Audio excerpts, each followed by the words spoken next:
आज की वीडियो में हम देखने वाले हैं कि आपको फिजिक्स का बोर्ड एग्जाम में क्वेश्चन का आंसर लिखना कैसे है। एक्चुअल में जो बोर्ड रिक्वायर करता है आंसर लिखने के लिए वो किस प्रकार से होता है।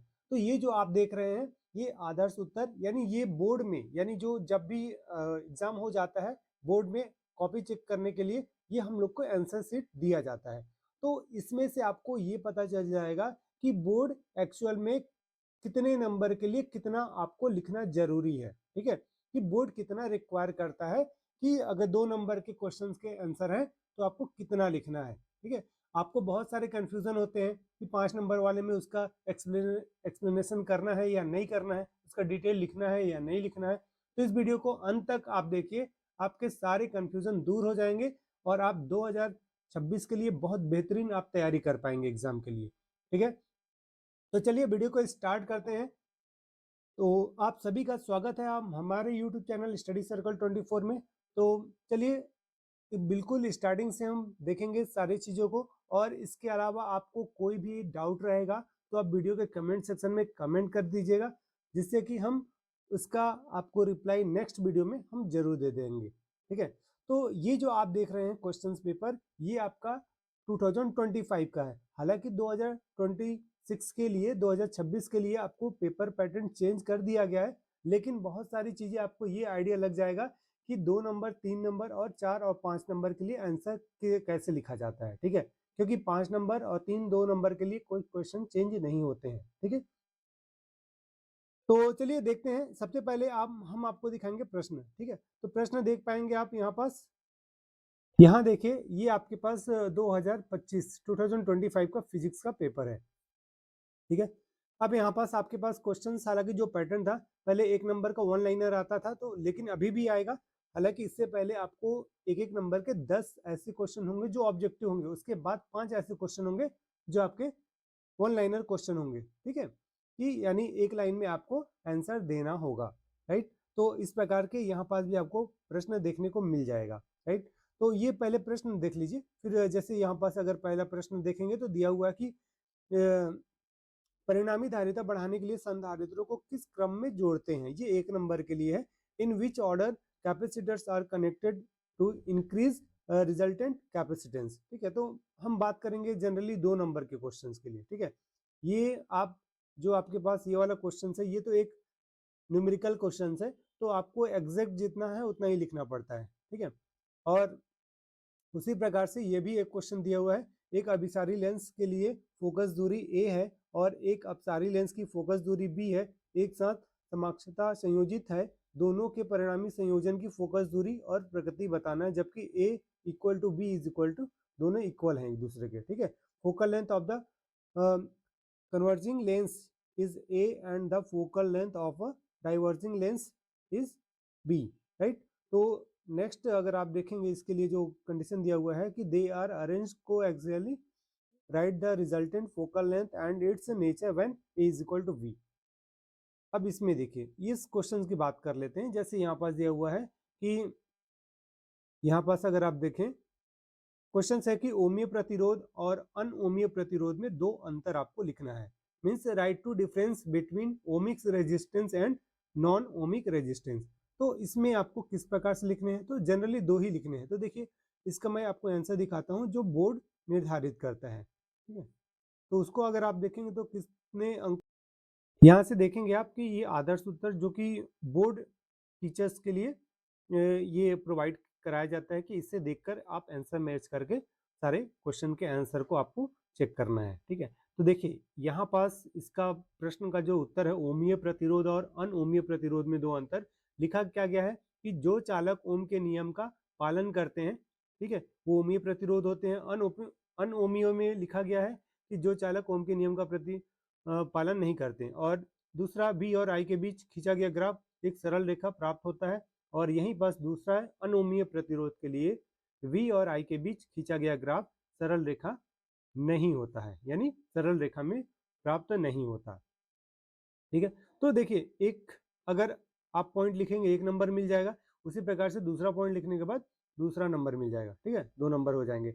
अब नेक्स्ट अगला जो क्वेश्चन था कि किसी चालक से इकाई समय में प्रवाहित आवेश की धारा को क्या कहा जाता है, तो उस आवेश को क्या कहते हैं, धारा कहते हैं। ठीक है, उसका ऐसा ही मात्रक लिखेंगे तो वहां से 1 नंबर मिल जाएगा और यहाँ से 1 नंबर मिल गया। क्लियर? तो जितना पूछा जाता है क्वेश्चंस में आपको एग्जैक्ट उतना ही आंसर लिखना है। ठीक है, उससे एक्स्ट्रा लिखने की कोई आवश्यकता नहीं है, नहीं तो आपका केवल समय जो टाइम है वो लॉस होगा और कुछ भी नहीं। ठीक है, याद रखिएगा 2 नंबर में अगर आप जैसे कि अगर इसी क्वेश्चंस की बात करें यहाँ पास, अगर चलिए क्वेश्चन देख लेते हैं पहले कि क्वेश्चन नंबर जो ये 10 है ना, जो यहाँ आंसर लिखा हुआ है इसका क्वेश्चंस क्या है। ठीक है, उसे आप देख लीजिए पहले। ये आप देख लीजिए कि आपके पास जो क्वेश्चन दिया गया है कि क्या किसी पदार्थ में 2.6 यहाँ पास ई यानी ये कैपेसिटर्स के लिए हो जाएगा और आवेश हो तो उसका कारण बताना है आपको। राइट, कि क्या किसी पदार्थ में 2.6 आवेश हो सकता है, यानी सी का मतलब हो गया यहाँ पास कूलाम हो गया, है ना, जो कि क्योंकि आवेश का मात्रक क्या होता है, कूलम होता है, तो कूलाम सी से हम डिनोट करते हैं। तो इसका आंसर अब आपको ऐसा नहीं कि पहले परिभाषा लिखिए फिर उसके बाद हो सकता है या नहीं हो सकता उसका कारण बताइए। एक नंबर में लिखा गया, पहला 1 नंबर यहाँ से यहाँ तक का मिल जाएगा कि क्या किसी पदार्थ में 2.6 गुलाम आवेश हो सकता है, वो आपको बताना है और उसका फिर कारण बताना है। तो इसका एग्जैक्ट आंसर देखिए आप। अब आपके पास किस प्रकार से उसको आंसर, अब यहाँ पास देख लीजिए इसका आंसर क्या लिखा है कि इसमें जो 10वें का आंसर दिया हुआ है कि नहीं किसी पदार्थ में Q equal to plus minus N E होता है ना, ये इसका फॉर्मूला है, Q is equal to plus minus N E. N क्या हो जाएगा, इलेक्ट्रॉनों की संख्या, और ई जो है उसका आवेश हो जाएगा, जिसका वैल्यू होता है 1.6, कितना होता है 1.6 into 10 to the power 19 coulomb होता है। ठीक है, E is equal to 1.6 into 10 to the power minus 19 coulomb होता है। राइट, और जहाँ n क्या है, पूर्णांक संख्या है, n बराबर 2.6 संभव नहीं है। ठीक है, बस इतना ही पूछा गया है, इसका आपने रीजन बता दिया। राइट, ये 2 नंबर यहाँ से मिल जाएगा एक एक नंबर करके। तो इस प्रकार से आपको 2-2 नंबर के आंसर लिखने होते हैं। रही बात आपके पास न्यूमेरिकल क्वेश्चंस का, तो न्यूमेरिकल क्वेश्चन में एग्जैक्ट जो भी दिया रहता है उसका आपको फॉर्मूला अप्लाई करना है और इसके बाद उसको सॉल्व करना है। डियर स्टूडेंट्स, इसके इम्पॉर्टेंट क्वेश्चंस भी हम आपको बता देंगे। उससे पहले हम एक वीडियो और आप लोगों के लिए बता देंगे कि आपको प्रैक्टिकल में आपको किस प्रकार से क्वेश्चंस आते हैं और आपको किस प्रकार से प्रैक्टिकल में अच्छे मार्क्स के लिए तैयारी करनी चाहिए। तो यहाँ से इसका पीडीएफ आपको मिल जाएगा व्हाट्सएप ग्रुप और टेलीग्राम चैनल पर, जिसका लिंक आपको इस वीडियो के डिस्क्रिप्शन में दे दिया जाएगा। तो आप वहाँ से इसका पीडीएफ भी आप प्राप्त कर सकते हैं, जिससे कि आपको ये जानकारी हो सके कि आपको एक्चुअल में लिखना कैसे। चलिए अब हम बात कर लेते हैं कि 4 और 5 मार्क्स वाले की क्वेश्चंस की बात करते हैं। जनरली उसमें आपको बहुत ज़्यादा कन्फ्यूज़न होता है कि उसमें एक्सप्लेनेशन कितना करना है। ठीक है, अब जैसे देखिए ये जो मैं प्रश्न दिखा रहा हूँ यहाँ पास, ये आपके पास अभी ये 3 नंबर के हैं कि बोर के परमाणु मॉडल सिद्धांत एक इलेक्ट्रॉन वाले परमाणु जैसे हाइड्रोजन या आयनित हीलियम के लिए उपयुक्त होता है। इसके द्वारा अन्य परमाणुओं के स्पेक्ट्रम की व्याख्या नहीं की जा सकती है। इसमें इलेक्ट्रॉन की कक्षाएं वृत्ताकार मानी गई हैं, परंतु भारी तत्वों में दीर्घ वृत्ताकार पाई गई हैं। और तीसरा जो है, कोणीय संवेग क्वांटीकरण का कोई तर्कसंगत आधार नहीं है। जीवन यानी जीवन प्रभाव की व्याख्या करने में असमर्थ है।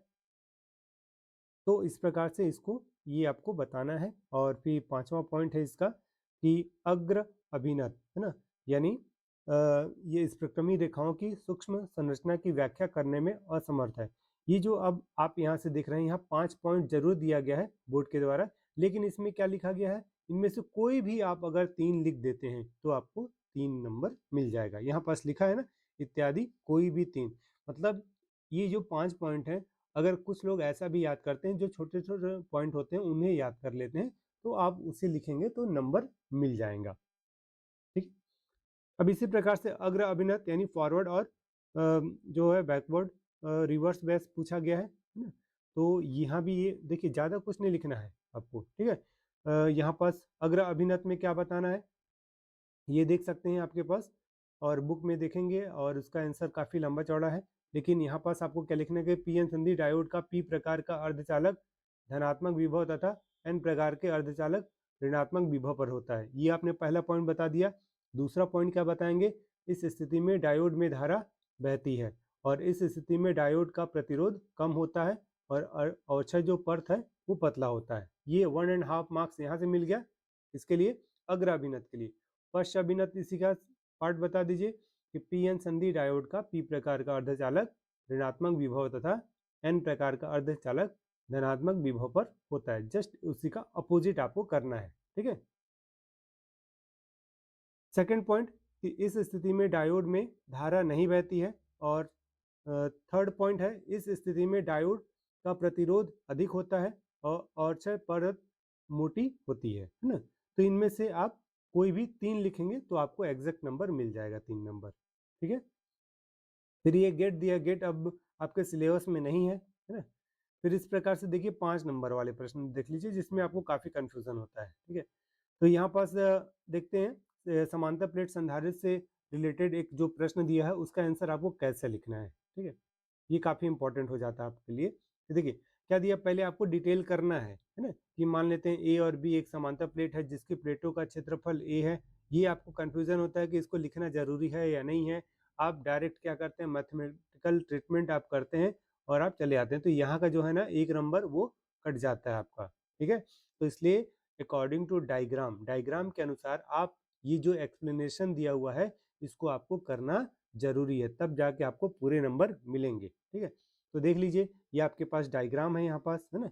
ये ए और बी 2 प्लेट हैं जो कि पैरेलल हैं, तो यही आपको लिखना है कि माना ए और बी 2 पैरेलल प्लेट हैं, फिर इस पे आवेश दिया गया है, तो वो बता दीजिए आप कि क्यों आवेश दिया गया है ना। इसके नियरेस्ट यानी मतलब नज़दीक वाले इंड पर, सिरे पर कौन सा आवेश है और दूर वाले पर कौन सा है। फिर इनके बीच कौन से मोटाई की जो आवश्यक प्लेट रखी गई है, एक प्लेट रखी गई है जिसकी मोटाई कितनी है, टी, है ना, उसको आप बता दीजिए। दोनों प्लेटों के बीच की दूरी बताना है आपको, उसको बता दीजिए, ठीक है। तो इस प्रकार से इसमें सारे डिटेल अकॉर्डिंग टू डायग्राम करेंगे तो यहाँ से आपको कितना नंबर मिलेगा, एक्सप्लेन करने का वो 1 नंबर मिलता है, ठीक है। आपने डायग्राम बना दिया, ओके, फिर इसके बाद डायग्राम का 1 नंबर मिल गया। फिर इसके बाद जो तो यहाँ से जो आप इसका मैथमेटिकल ट्रीटमेंट देख पा रहे हैं, यहाँ अगर आप करते हैं तो ये 2 नंबर के मिल जाएगा। और लास्ट में अगर आप देखें यहाँ पास आपका एक आंसर दिया होगा, है ना, ठीक है। तो उसको अगर देखेंगे तो यहाँ से आपको मिलेगा, ये देखिए यहाँ से ये 1 नंबर ये हो गया आपके पास। फिर एक और क्वेश्चन जो पूछा गया है कि दोनों प्लेटों के बीच धातु T इक्वल टू डी रख दिया जाए और Q, यहाँ पास देखिए कि K इज इक्वल टू यहाँ पास 0 क्यू हो तो दोनों प्लेटों के बीच का विभवांतर क्या हो जाएगा, 0 हो जाएगा। यह निकाय संधारित्र की तरह नहीं रहेगा, ठीक है। तो इतना इसका क्या होगा, इसकी जो वैल्यू होगी वो अनंत हो जाएगी, ठीक है। तो इस प्रकार से ये पूरे के पूरे 5 नंबर आपको मिल जाएगा, राइट। इसी प्रकार से अगर आप देखें खोखले चालक के लिए दिया हुआ है तो क्या क्या लिखना है, पहले इसका डायग्राम का एक्सप्लेनेशन करना है, फिर उसके बाद जो इक्वेशन दिया हुआ है उसे आपको लिख देंगे, है ना, ठीक है। और इसके बाद इसका फिर सेकंड पॉइंट लिखने के बाद फिर इसका थर्ड पॉइंट और इसका ग्राफ बनाना है आपको। ये आपको ये ग्राफ ये जो देख रहे हैं ना ये जरूरी है बनाना, ठीक है। त्रिअंक के द्विस्लेट का प्रयोग दिया हुआ है, ये अब इस बार सिलेबस में नहीं रखा गया है तो इस प्रकार के क्वेश्चन तो आपको नहीं करना है। तो इसके बाद ये वाला क्वेश्चन देखिए, खासकर ये क्वेश्चन आता है जैसे कंपाउंड माइक्रोस्कोप हो गया, है ना। तो इस प्रकार का ये वाला जो क्वेश्चन है खगोलीय दूरदर्शी के लिए है। तो पहले इसमें क्या करना है, आपको डायग्राम बना देना है, ठीक है। डायग्राम बनाना है यहाँ से, डायग्राम बनाने के बाद उसका एक्सप्लेनेशन नहीं करना, ध्यान रखिएगा क्योंकि ये 5 नंबर में काफ़ी लॉन्ग होता है। फिर डायरेक्ट हम क्या करते हैं, आवर्धन क्षमता लिखते हैं ना, M is equal to beta upon alpha. फिर उसके बाद ये डायग्राम के अकॉर्डिंग अब बीटा और अल्फा का मान ले लीजिए और फिर यही वाला मान इक्वेशन 1 में आपको पुट कर देना है, ठीक है। इसके बाद फिर आगे का जो सॉल्यूशन है उसको आपको करना है, राइट। 2 कंडीशन है कि जब अंतिम प्रतिबिंब स्पष्ट दृष्टि की न्यूनतम दूरी पर बनता है तब क्या होगा, इस फॉर्मूले के आधार पे आपको बताना है। फिर उसी प्रकार से दूसरा पॉइंट होगा आपके पास कि जब अंतिम प्रतिबिंब अनंत पर बनता है तब क्या होगा, उस कंडीशन में u की वैल्यू एफ ई हो जाएगी, ठीक है। तो यहाँ पास ये इसका इक्वेशन आता है, क्लियर। फिर इसमें नेक्स्ट आप देखेंगे अगला प्रश्न का क्वेश्चन मिलेगा जो कि धारा का चुंबकीय प्रभाव से है, ये वाला क्वेश्चन का आंसर। तो इस प्रकार से आपको इन सारे के सारे क्वेश्चंस को सॉल्व करने हैं, ठीक है। तो डियर स्टूडेंट्स, आज के वीडियो में इतना ही। हम मिलते हैं नेक्स्ट वीडियो में। इसके अलावा अगर आपको कोई डाउट रहता है या फिर कोई किसी भी प्रकार का कंफ्यूजन है इससे रिलेटेड, तो आप वीडियो के कमेंट सेक्शन में कमेंट करके पूछ सकते हैं। और इस वीडियो को लाइक और शेयर जरूर करिएगा। अगर आप चैनल पर नए हैं तो चैनल को सब्सक्राइब कर लीजिएगा, जिससे कि आपको लेटेस्ट वीडियो की अपडेट मिलती रहे। मिलते हैं नेक्स्ट वीडियो में, तब तक के लिए thank you and good luck.